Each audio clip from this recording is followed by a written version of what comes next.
Thank you for taking time out of your day to join us on the Curbside as we waste a little more time in the garage with Jim Cherry, noted author, illustrator, and columnist for all things automotive, and Tony Barthel, publisher of the Curbside Car Show calendar. Let's head to the garage and see what's going on this week on the Curbside. Welcome back to the garage. We are so incredibly excited and so very fortunate to have a star of the custom car world, Gene Winfield, and I also, of course, have my co-host, Jim Cherry. So what a trio. Hi, Tony. Good to be talking with you, and good to be talking with you, Gene Winfield, the great, legendary customizer, Gene Winfield. Yeah, absolutely. Gene, when I was a kid, I built so many of the models of your cars. And yeah, the AMT models? Yes, sir, and it's a true honor. That's great. Yeah, I was with them for 9 years. I did consultant work for AMT. That was great. Yeah. Interestingly enough, Gene, at one point they had you over in Phoenix building full-size actual cars. That. Yeah, we opened up AMT Speed and Custom Division, and then we built real cars. And so what we did is went to the studios for some of it, and we made a deal with the studio that we would build them a full-size car, like the Man from U.N.C.L.E. car, for instance, and we gave it to the studio free, and then for the rights for AMT to build it as a kit, a model kit, and so we did that with several. We did Get Smart and the Man from U.N.C.L.E. and then the Star Trek shuttlecraft, the Galileo. I did for Star Trek. Oh, so they built a full-size shuttlecraft? Oh, yeah. Wow. I actually had Sam Foose work for me in 3 different shops, Chip Foose's father. And so we built the shuttlecraft, and we built it in, I think it was 40 days and 40 nights. We built that shuttlecraft, and then... Did it have any functional aspect? Did it have, like, wheels and a motor or anything, or was it just a flying No motor. And no wheels. It had pods on the side, and we took those off and put it on a semi on an angle and shipped it over to Hollywood, and then unloaded and put the pods on, and so then they used it in several episodes of Star Trek, and that was great. Now that unit is now at NASA in Houston, Texas, in a museum. It's in a museum at NASA in Houston, Texas. And I went there, and we had a Gene Winfield Day at NASA. That was fabulous. That's crazy cool. Yeah, absolutely. Yeah. You did a lot of science fiction type stuff. I know your reactor was also on Star Trek. Is that right? Yes, it was for a little bit. And Spock was looking at a magazine which had a full-page ad on the reactor. And then Shatner walks up and talks to him about the car. The car was right outside, and this is when they landed on Earth. And then, but on the final result, you don't hardly see the car in the film. You see the windshield, and you don't see much of the car. But it was great to have it there, and it was on Batman as the Catwoman's car. And they put big ears and things all over the car. Eartha Kitt drove it for 2 episodes, and she was so short, I had to add 12 inches to the pedals so she could drive it. I didn't realize. It was also on what? Didn't it also appear on I Dream of Jeannie? Well, no, it wasn't Jeannie. It was Bewitched. Bewitched. I'm sorry. They wrote a complete episode for it on Bewitched. But then I found out just a couple of years ago that Eartha Kitt did not know how to drive a stick, so she went out and rented a Volkswagen and practiced driving and shifting till 2:00 in the morning. So that was pretty cool. So one of the things, a lot of the custom cars and the customized cars were just, I guess, pushmobiles. They didn't have engines and transmissions. They were just show cars. A lot of them. Gene, your car, for example, the Strip Star, had a 427 V8, and you drove it, I think, 126 miles an hour. 127, yeah. And so anyway, I wanted to tell you now, at this very moment, at this time, I have 8 cars in the Peterson Museum for a year, from May of last year till May of 20. I have 8 vehicles. They have a big display on futuristic movie and television cars, and they really have a nice display. Besides my cars, they have other cars, like I have 3 Blade Runner cars there from the original Blade Runner movie. Then they also have the new cars from the new Blade Runner movie, and they have a really, really nice display. So if anybody at all is in the area, they should go to the Peterson Museum in, it's in Beverly Hills, LA area, and it's a great display. I'll definitely go. I live 3 blocks from that museum, so I got no excuse. Okay. To take it all the way back, Gene, what was the first car that you did where you got excited and realized that you could actually customize cars and that this was a good path for you in life? I mean, what was that moment for you? Well, you see, my very first car was a 28 Model 8 Coupe, and I didn't know what to do with it, and I kind of hung stuff on it, and I repainted it and so forth. And back then, you had to have a foxtail on your antenna to be cool. So I put an antenna on, but it didn't even have a radio. So I put the antenna on so I could have the foxtail. So then you were cool. My second car was a 30 Model A Roadster, and then I really got into it. I put a V8 in it, and I built my own intake manifold and all kinds of stuff. So I really, really got into it with that 30 Model A Roadster. And very cool. To bring it full circle, I've been customizing cars since the late 1940s, and yes. Still today, his shop is still open, doing some incredible work, but you're also doing classes. Yes, I do classes all over. I do them twice a year here at my place in Mojave, but then I do them, like last weekend, I was in Temecula down by San Diego, and I did a class there very last Saturday and Sunday. And then next week I go to Detroit, and I'm going to do the Woodward Cruise. I never have been there for that in Detroit, and then I'm going to do a class Sunday and Monday in Detroit area, and then after that New Jersey, and then I go to Florida, do another class in Florida.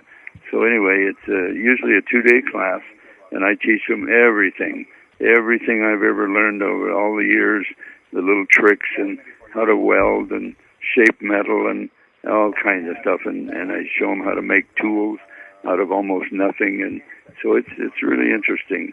How would somebody find out about this class? Because I mean, as a young customer, they could phone us or email us here at the shop, and my office guy can tell you where the different classes are. Super.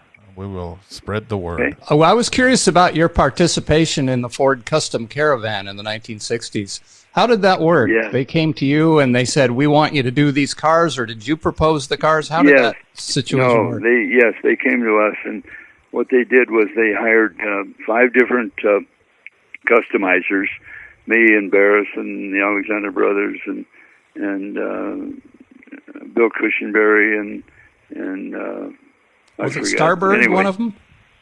No, Starbird was not. But anyway, they came to us and formed this custom car caravan. Then each of us was given a Ford to build for the caravan.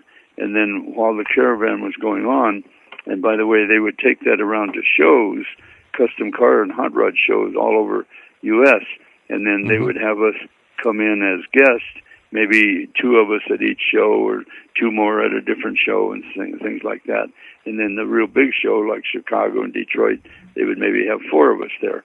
And so we would talk to the public and sign autographs, and then they had an AMT Turnpike track where they had the little 25th scale cars on a track, and they would let the kids come up and play, and we'd race them against each other and things like that. So it was really fabulous, and it was paid for by Ford, and it was really a nice display that they had all over the U.S. So you did the Econoline van, the Mercury Cyclone Sportster, and the Stripstar. Is that correct, or were there any more? See, some of them they rotated the cars. I did convertible, a little Falcon convertible, and I did that. Falcon Sprint, I think they called those. Yes, Falcon Sprint, and then I did a total of 4 cars for the caravan. And then later, see, now I duplicated the Econoline, I call that the Pacifica, and I duplicated that 3 or 4 years ago for me, and I still have it at the moment. And see, originally when I did it for Ford, it just had a stock 6-cylinder engine. It was all black underneath. Now when I did mine, I bought a T-Bird, I think a 92 T-Bird, and I put the whole engine, transmission, and rear end all under there and chrome plated. I put $17,000 worth of chrome underneath that vehicle. And painted it, and then I have a part of the bed lifted up by power so that you could see the rear end and all the transaxle and everything. It's really a nice vehicle. So I still have that at the moment. That sounds too pretty to drive. Yeah, it almost is, yes. I did insure it and drove it a little bit. And I have it in storage right now down at Gallup & Ford, the largest Ford dealer in U.S. now. Yeah, I've seen that car, and it's got sort of a painted wood deck, if I'm not mistaken, right? No, it is real wood. Oh, it is? Okay. Yeah, it's real wood, and it's all beautiful. Yeah, it is. The outside is blended blue, and it's asymmetrical a little bit here and there. The front grille is off-center, and license plate is off-center the opposite direction in the rear, and things like that. And by the way, Gallup & Ford has my 35 Ford pickup that I built and originally was a shop truck, and it went to Oregon, and I lost track of it, and then somebody bought it. Hatfield bought it and took it to Texas and restored it, did a fabulous job, and they had it for 5 years, and then they sold it at an auction, and Gallup & Ford bought it. They paid $130,000 for it, and it's there in their display, and in their little museum they have, I think, 5 Roth cars. They have more Roth cars than anybody, and then they also have some artwork and pinstriping stuff and just all kinds of stuff. It's really a nice display at the Gallup & Ford. They're in Van Nuys, California. No dealer that does a museum like that. That's I've been a few times. I love that place. It's great. Yes, it's very nice. And you brought up the subject of the blending on the paint, and that's something that you're absolutely known for. Yes, I started that in '57 on a brand new '57 Chevy. It had less than 200 miles on it, so that was my first blended car. I blended some motorcycles before that, and I had played with it a little bit and kind of was developing it, and I'm still developing it on the '57 Chevy. And then in '59, I built the Jade Idol, and that was the most radical paint job ever on the earth. And it was a '56 Merc. I sectioned it 4 inches and put Chrysler rear fins on it, and blended it extremely radical. And then I took it all over U.S. and showed it off and so forth. And the car was sold later and was in Denham, Massachusetts. Billy Belmont had it there for, 35 years or so. And he had it in a nice environmental room and everything. Then a new fellow from Oregon, Portland, Oregon, bought it and brought it to me, and I repainted it back like it was when I did it in '59. So it's a really, really nice car. So I saw you at the Grand National Roadster Show with it this year. It was really cool to see it in person. Yes, it was there last year. All true. When I went out to visit you in Mojave, I was struck by one thing more than anything else. You don't have any air conditioning out there. How do you live in that condition with that heat out there? Well, we have swamp cooler in the shop, and it works pretty fair because in dry heat, a swamp cooler works okay. But in the Midwest, where you have lots of humidity, it doesn't work very good at all. But we do have swamp coolers, and we work some at night. When it gets really hot, when it gets 118 or so, we usually just maybe work early morning and late in the evening, and that works out good. You mostly worked in metal for your cars, where some people worked in fiberglass a lot, didn't you? Did you? You also worked in fiberglass too?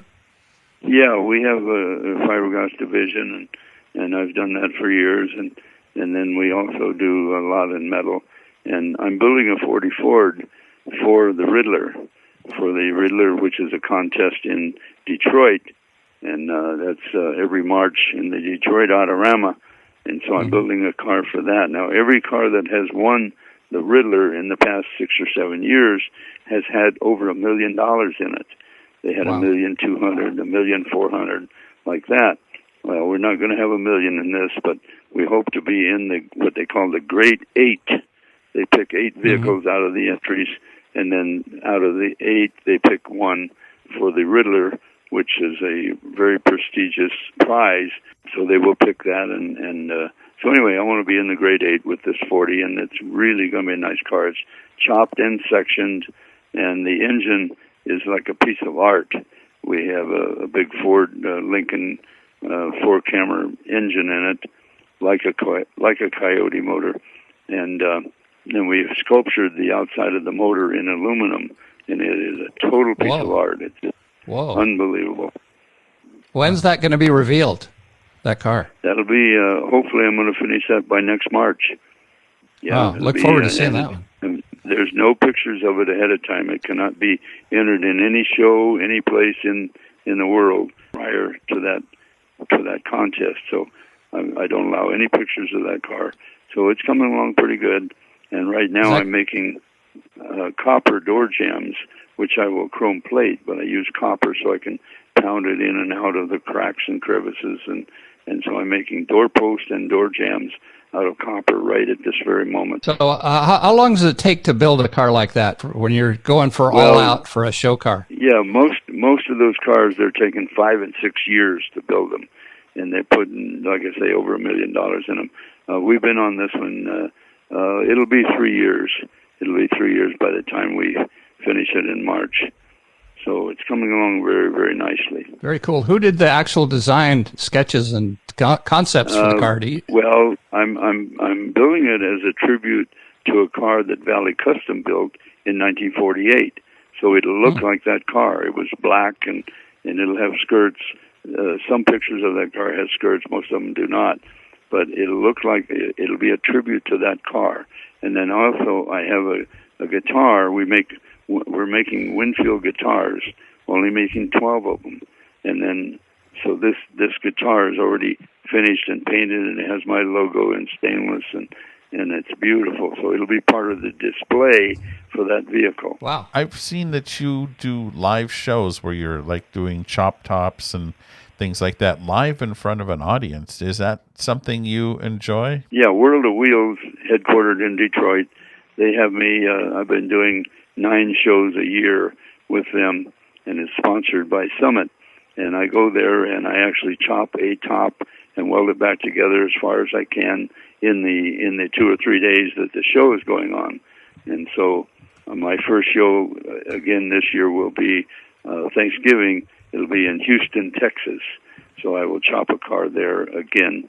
This will be my 5th or 6th year to do that with World of Wheels. That's pretty cool. I mean, a lot of people have no idea what goes into doing a chop top car, and it's very cool to be able to actually see it live. I would imagine that inspires a lot of young people into this hobby. Yes, it does, and I've had many of the shows. I have many people that come there and they watch me on Saturday, and they come back on Sunday, Friday, Saturday, and Sunday, and they come back each day so they can see the progress and see what I'm doing and how I'm doing it and stuff. It's really interesting for the public. I would imagine that'd be something I'd love to see. Yes, you'll have to do that. Absolutely. Gene, do any of the vehicles that you built for Blade Runner, are those still around anywhere in museums or whatever, or do you own them?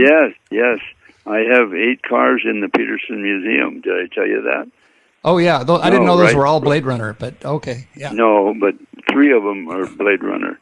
Yeah. Okay. So, yeah, some of them are still around. Now, Ridley Scott was the director, and after the movie was filmed, then he burnt a bunch of the cars.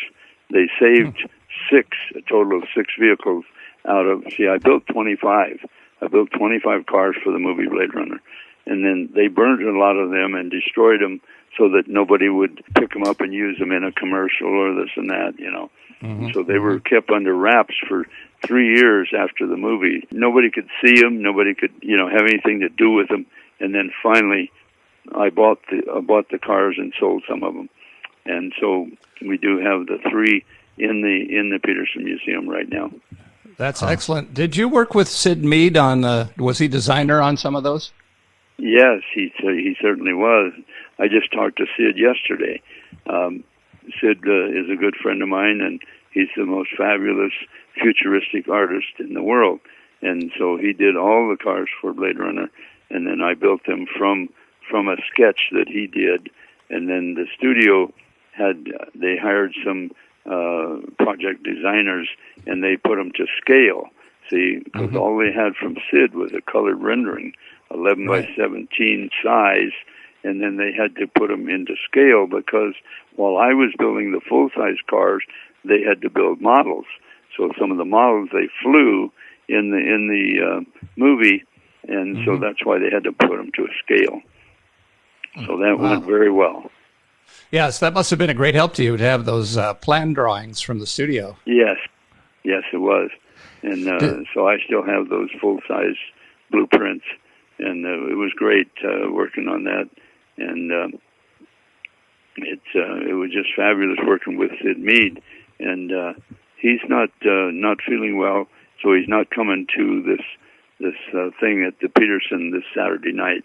Saturday evening, they're going to have me there at 4:30, and would have a panel discussion. Sid Mead was supposed to be there, but he's not going to make it. Well, that's unfortunate.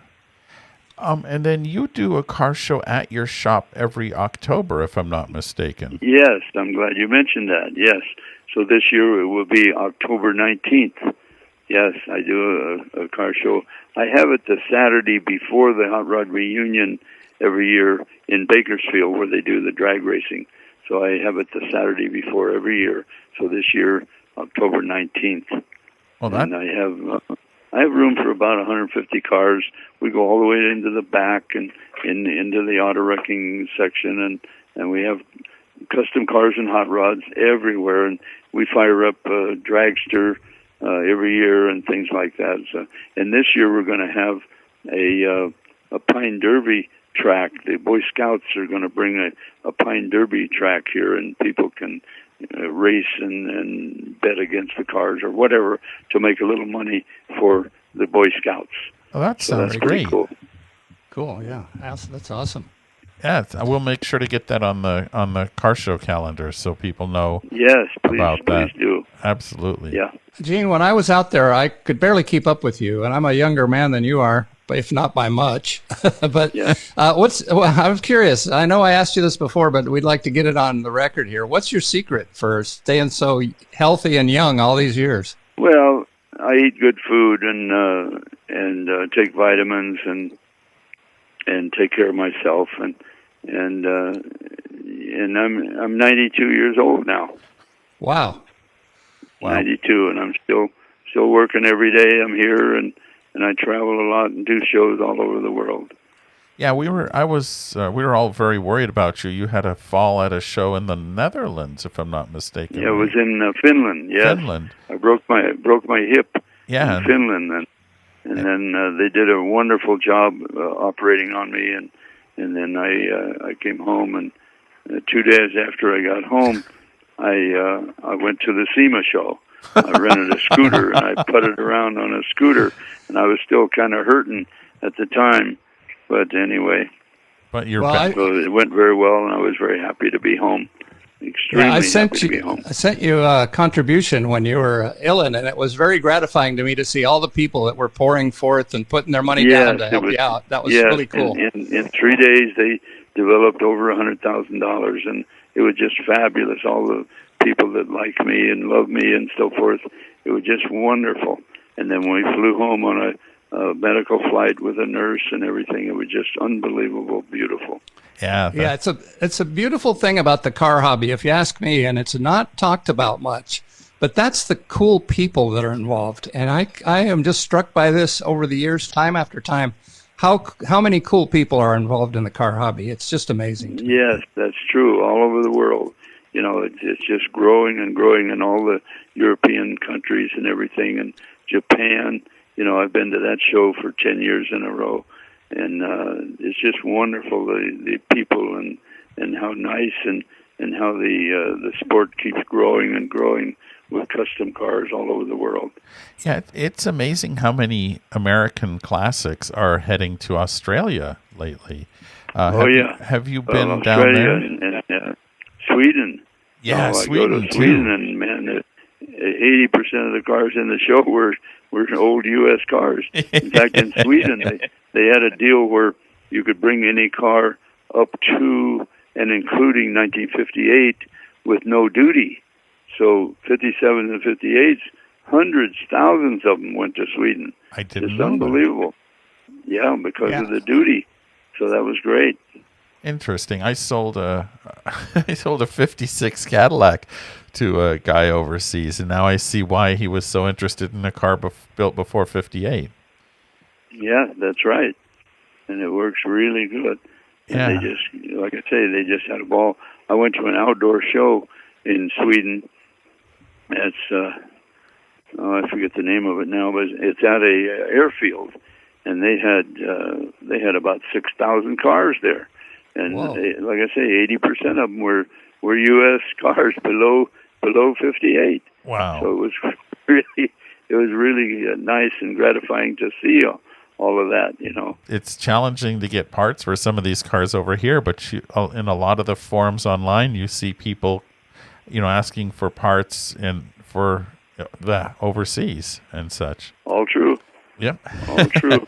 So, Gene, if you had to name your top 2 or 3 favorite cars you've built, what would you say were your favorites? Well, the Jade Idol would be number one, and then the Solar Scene, which was I built that in '64. It's a 50 Merc, and then with my aluminum cars, of course, the Reactor and the Strip Star are 2 of my most favorites, and I bought them back. I built them originally for show promoters, and then I bought them back, so I own them, and then they're both at the Peterson right now for a year until next May. So that's really good, and I'm just so happy to be able to get those cars back. Yeah, well, it's great when you have them, because then you can control where they're shown and get them out there to the public and make sure they're not abused, because nobody would care for them like you would. Yeah, absolutely correct. Back home where they belong. And so, what is a daily driver for Gene Winfield? Are you do you drive? I drive a Ford Focus, and Ford sold it to me for $1, and then I customized it, and I had it at SEMA, and I had it in shows for a couple of years for them, and so I have that little Focus, and I love it. It's good mileage, and I just have a great time driving it. And then I have a Ford Dually, for towing the trailer and towing the cars all around, and so forth. Well, so your relationship with Ford has survived for many years, it sounds like. Oh yes. I've kind of always been a Ford guy, and I'm still. In fact, I'm negotiating with Gallup and Ford. I may trade them my Econoline, the Pacifica. I may trade them on for a Dually and something else. So I'm negotiating with them right now today, and we'll see what happens. Wow, so that's the kind of trade-in that they probably don't get very often. A Gene Winfield original custom in a trade for a new car. Well, of course they're going to put it in their museum. Oh, of course. It has been in there before, but right now it's in storage. And so they will put it back in their museum and so forth. Are your stored cars, like your Reactor and those cars, are they stored out there by the shop in the Mojave area? They usually are, except right now they're at the Peterson Museum. Right. They're in there with that display, and they'll be there until May of 20. So a whole year, May of last year till May of 20. I have 8 vehicles in there, 6 of them which I own. And but there's a total of 8 altogether that I built. Now, when they do that, do they pay for shipping the cars and all the bother of getting them there, or how's it work?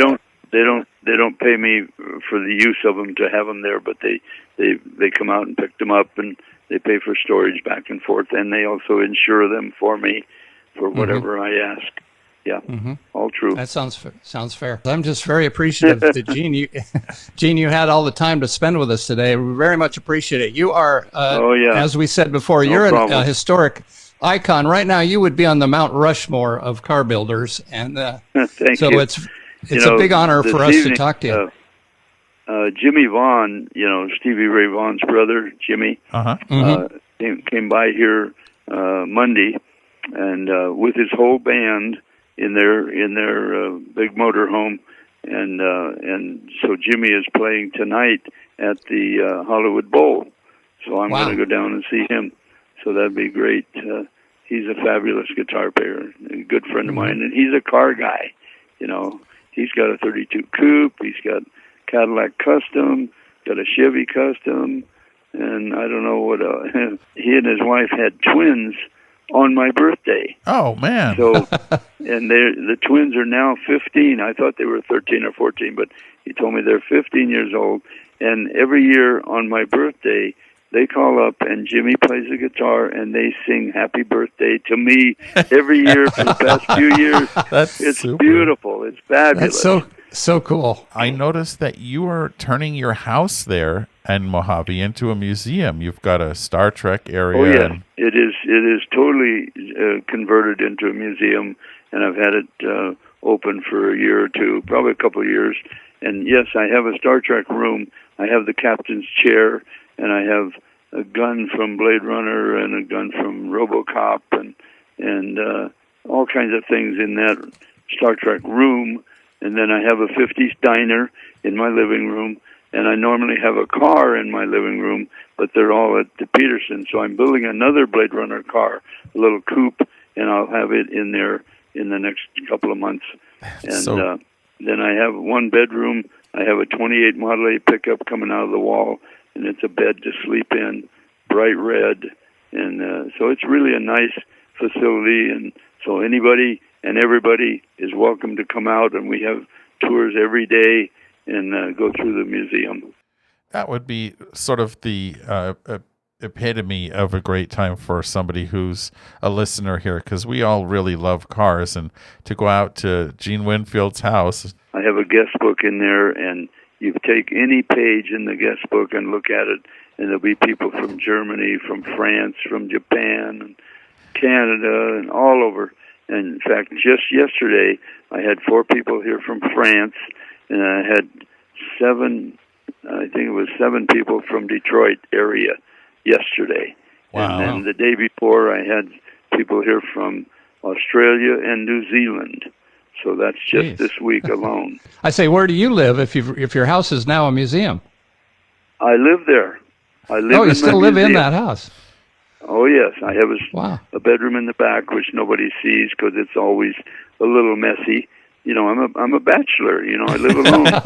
So anyway, but the rest of the house is nice, and I keep it open, and it's available every day for people to walk through there. That is so cool. Come on by and take a look. We absolutely will. And Gene, I can't thank you enough for the time you've spent with us and for all the joy and the great cars that you've created over the year and sharing your talent. You're number one in my book. Well, thank you very much. I appreciate that. So you guys have a great day, and we'll talk again soon. I look forward to that. Thanks, Gene. Really appreciate it. We'll talk to you soon. Okay. Thank you. All right. Bye-bye for now. Bye-bye. Bye. Bye. What an incredibly cool guy. I came up with a theory, and I'm convinced it's true. He's a twin. There's another Gene Winfield. And because no one man could do everything that he's done. Right. It's not possible. Holy cow. I mean, he's going to Japan. He's 92. He's going to Japan. He was in all over Europe. He's giving classes. He's showing. He's building cars. He's building cars, and he's chopping tops live at car. What an incredible! No wonder he's still, at 92, he's still going. There's a lot to be said for loving your work. Absolutely. Jim, do you think we'll still be doing the Curbside Car Show podcast when we're in our 90s? Tony, what do you think of these new cars without any wheels on them? Eh? Wow. Yeah, I mean, he is just a force of nature. I mean, him and Daryl Starbird are still going, and they're both the same. They both built empires. Starbird has a huge museum. that he we spilled. And we get to talk to him as well.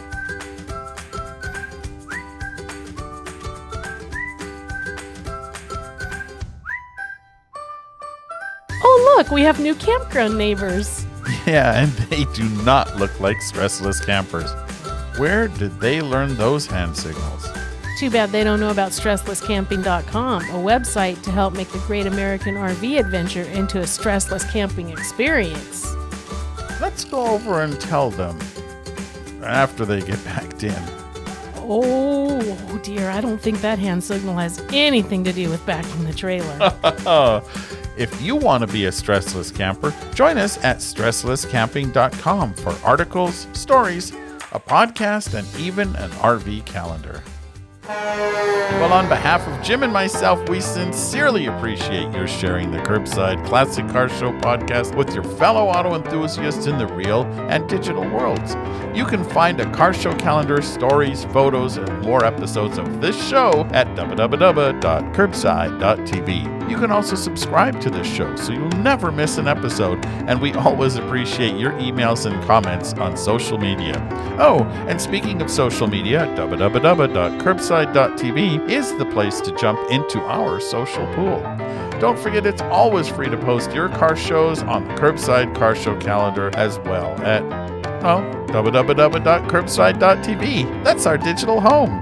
Thank you again, and have a wonderful week in the wheel world and the real world. We'd like to thank Wendy DeWitt, the Queen of Boogie Woogie, and Kirk Harwood for our music. Now, go get something productive done. The honeydew list isn't getting any shorter.